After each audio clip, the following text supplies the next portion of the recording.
Once upon a midnight dreary, while I pondered, weak and weary, over many a quaint and curious volume of forgotten lore, while I nodded, nearly napping, suddenly there came a tapping, as of someone gently rapping at my chamber door. 'Tis some visitor, I muttered, tapping at my chamber door.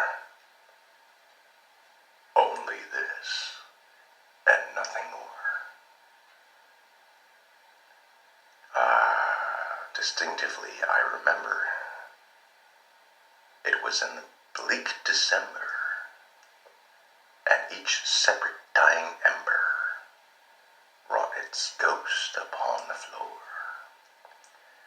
Eagerly I wished the morrow, vainly I had sought to borrow from my books surcease of sorrow, sorrow for the lost Lenore, for the rare and radiant maiden whom the angels name Lenore, nameless here forevermore. And the silken sad, uncertain rustling of each purple curtain thrilled me, filled me with fantastic terrors never felt before. So that now, to still the beating of my heart, I stood repeating, 'tis some visitor entreating entrance at my chamber door. Some late visitor entreating entrance at my chamber door. This it is, and nothing more.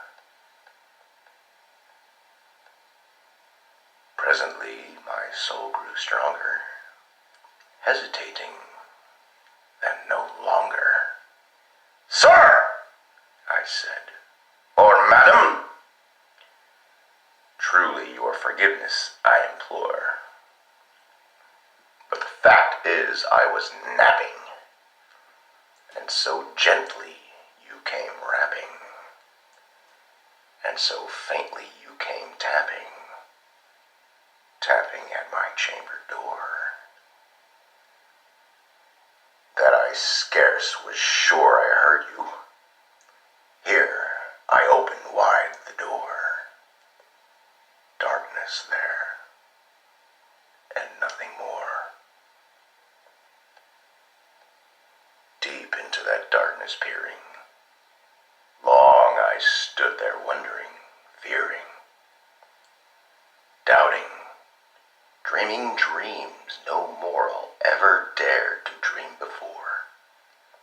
But the silence was unbroken, and the stillness gave no token, and the only word there spoken was the whispered word, Lenore. This I whispered, and an echo murmured back to the word, Lenore. Merely this, and nothing more. Back into the chamber turning, all my soul within me burning, soon again I heard a tapping, somewhat louder than before. "Surely," I said, "surely that is something at my window.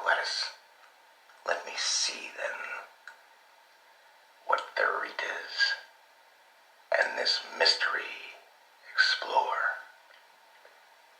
Let my heart be still a moment, and this mystery explore. 'Tis the wind, and nothing more." Open here I flung the shutter, when with many a flirt and flutter, in there stepped a stately raven of the stately days of yore. Not the least obedience made he, not a minute stopped or stayed he, but with mine of lord or lady perched above my chamber door, perched upon a bust of Pallas just above my chamber door, perched and sat, and nothing more. Then this ebony bird, beguiling my sad fancy into smiling, by the grave and stern decorum of the countenance it wore. Though my chest be shorn and shaven thou, I said, art sure no craven? Ghastly grim and ancient raven, wandering from the nightly shore. Tell me what thy lordly name is on thy night's platinum shore.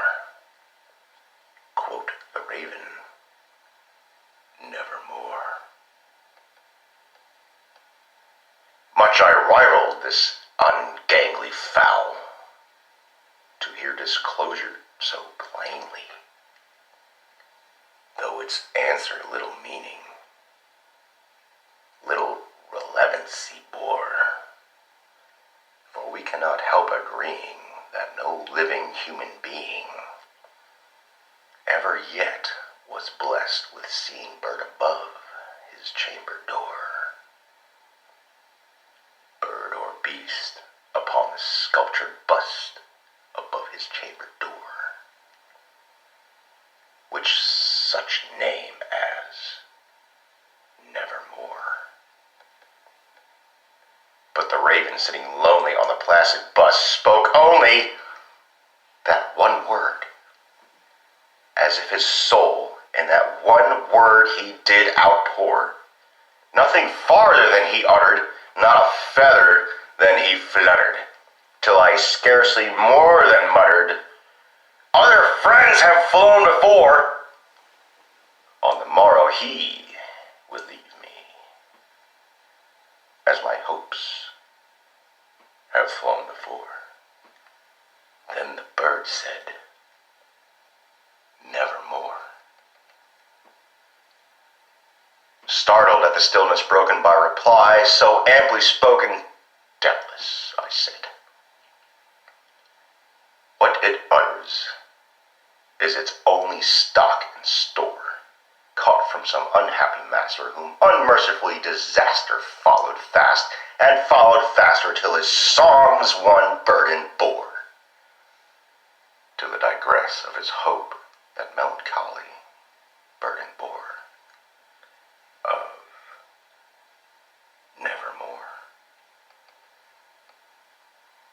But the raven, still begulling all my fancy into smiling, straight I wheeled a cushioned seat in front of bird, and bust and door. Then upon the velvet sinking I betook myself to linking fancy unto fancy, thinking what this ominous bird of yore, what this grim, ungainly, ghastly, gaunt, and ominous bird of yore meant in croaking nevermore. This I sat engaged in guessing, but no syllable expressing, to the fowl whose fiery eyes now burned into my bosom's core. This and more I sat divining, with my head at ease reclining on the cushion